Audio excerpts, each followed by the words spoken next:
Evan had been counting down to this night for months.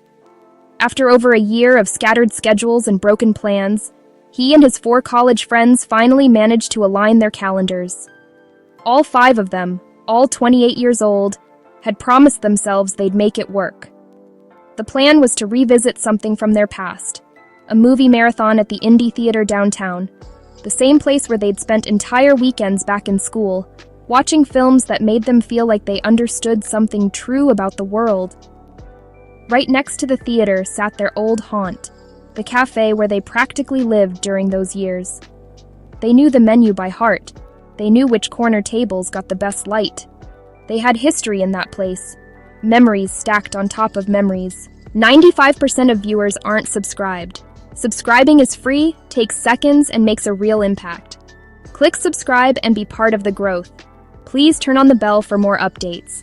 It felt like returning to a time before everything got complicated, before careers and relationships and distance pulled them in different directions.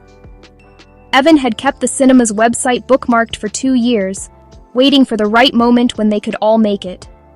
Evan had sent a message to the group chat the day before.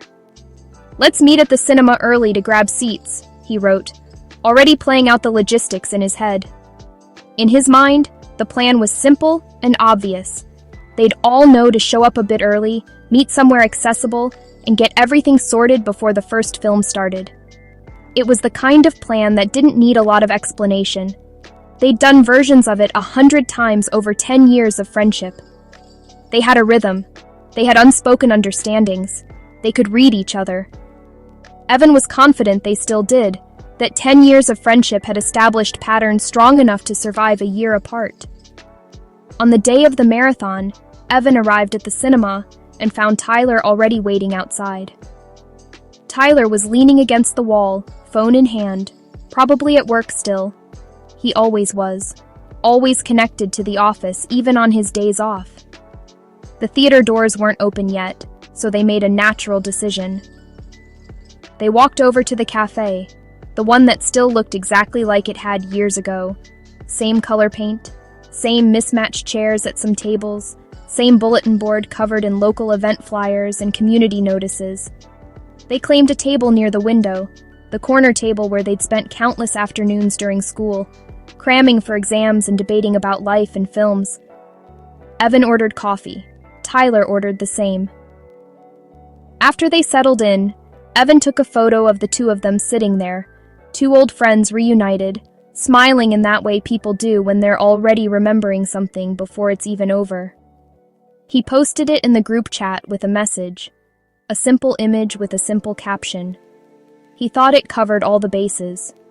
If anyone was confused about where to find them, that photo would make it clear. If anyone needed directions, they had them. He felt organized. He felt like he'd done his part. Then Rick showed up. He pulled up to the cinema around the time the box office actually opened, a solid 20 minutes before the first showing was scheduled to start. He walked straight through the doors, ready to buy his ticket and secure a good seat.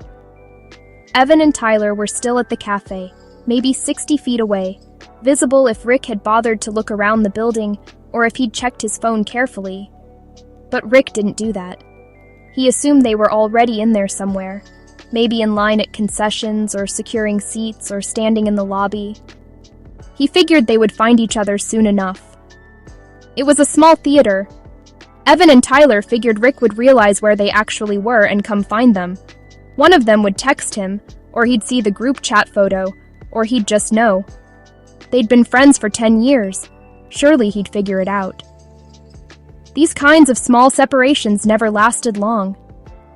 20 minutes passed. The 5 of them were supposed to be together, about to start something they'd been planning for months, something that was supposed to feel like their college days again. But one person still hadn't arrived. Evan was beginning to wonder where Mark could be. Evan's focus was on the movie.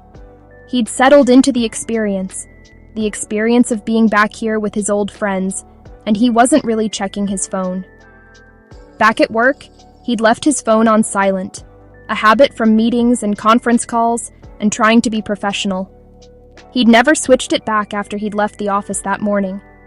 So when Mark had been trying to reach him, When Mark had actually called, Evan didn't see it come through. The phone just sat in his pocket, completely quiet, completely unnoticed. He was too engaged with the film, too happy to be here, too caught up in the moment of reunion. What Evan didn't know was that Mark had been sitting in his car outside the cinema in the rain. Mark had arrived exactly on time, maybe even a few minutes early. He'd driven across the city to be here, had rearranged his schedule, had made sure to book off from work to make this happen. He felt ready to be there, ready to walk into that theater and step back into their old friendship, to sit in a dark room with 4 people who knew him for 10 years. But he didn't see anyone outside. He looked around the parking lot, scanning for familiar cars. He checked the cinema entrance, wondering if they were all already inside. He waited a few minutes, thinking maybe they were running late, or maybe they were already inside, and he'd just missed them by seconds. But doubt started creeping in, the kind of doubt that builds quickly once it starts, feeding on every unanswered question. He didn't see Evan's car. He didn't see Tyler's car. He didn't see Rick's car.